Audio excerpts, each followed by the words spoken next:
連4日嘅長假期結束，不過過去幾日咧樓市似乎都唔係太活躍，二手買賣都唔多，實際表現又係點樣呢？大家好，我係 Melody，歡迎收睇宜發地產速報。今集同大家一齊回顧一下過去幾日長假期嘅市況。先會睇下一手嘅表現，4日咧只係錄得大約100宗嘅買賣，其中屯門嘅海和山賣出28伙。第二，西沙嘅 Sierra Seed 最新加推3號價單，其實平均尺價係11,400幾蚊，但係已經比起首張價單均價咧係高達1成。第三，二手充斥住觀望嘅氣氛，實體屋苑嘅成交量同上星期差唔多，成交表現都未如理想。例如位於元朗嘅朗屏8號有單位持貨6年，貶值大約2.4%。喺冇大型銷售活動支持下，一連4日嘅復活節假期啦，最終只係錄得大約101宗嘅新盤成交，同平常嘅週末2日嘅成交量咧係差唔多。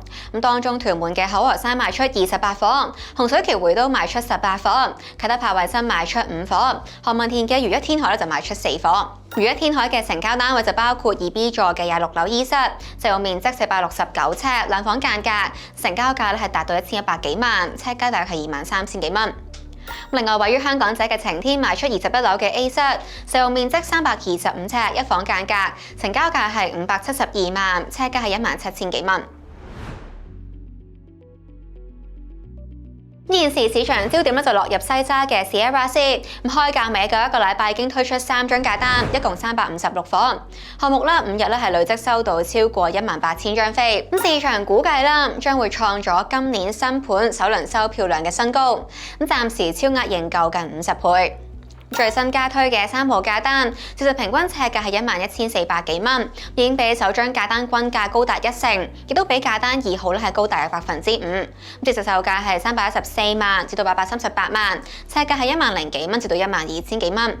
發展商就解釋，今批單位係集中喺中高層，景觀都比較優質，因此屬於原價加推。若果抽出2、3號價單部分單位做比較嘅話，都反映到新價單都算係原價加推。例如參考3號價單嘅第3座25樓 D 室，實用面積574尺，定價係765萬，比起2號價單低1層嘅單位係高大約1.2%。撇除樓層因素嘅話，都可以見到冇咩加價嘅空間。土地註冊處最新數據顯示，今年首季嘅二手私樓買賣登記係比舊年第4季下跌大約19%。最新係錄得7300幾宗，涉及金額係達到530億。按季係相應回落大約7%。未來都有機會跌勢持續㗎。由今個復活節嘅長假期，二手買賣表現都反映得到，喺關稅戰嘅影響之下，市場嘅觀望氣氛越嚟越濃厚。加上長假期期間，唔少香港人都離港外遊或者北上消費，影響睇樓活動。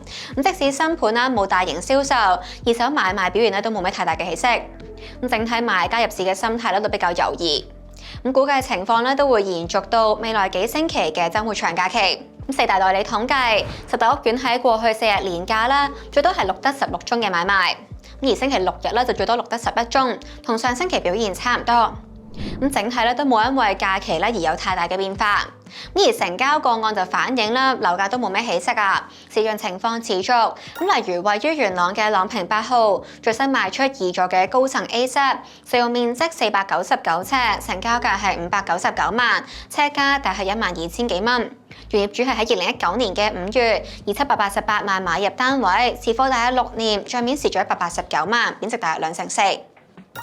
而位於屯門嘅大興花園，最新嘅3房成交係創咗屋苑近年嘅新低價，以500萬賣出2期嘅3座高層 E 室，實用面積587尺，尺價大係8500幾蚊。業主係喺2020年嘅4月以655萬買入，持貨啱啱好滿5年啦。今次轉售帳面係蝕咗大約155萬，單位貶值大約2.3%。而長沙灣嘅 AVA 228最新係以229萬賣出中層嘅 C 室，實用面積155尺，開放式間隔，尺價大係14000幾蚊。原業主就喺2023年嘅12月以238萬買入，持貨大約16個月，今次轉售帳面係蝕咗大約9萬蚊，單位貶值大約3.8%。今日時間都差唔多啦，我哋下集再見啦，拜拜。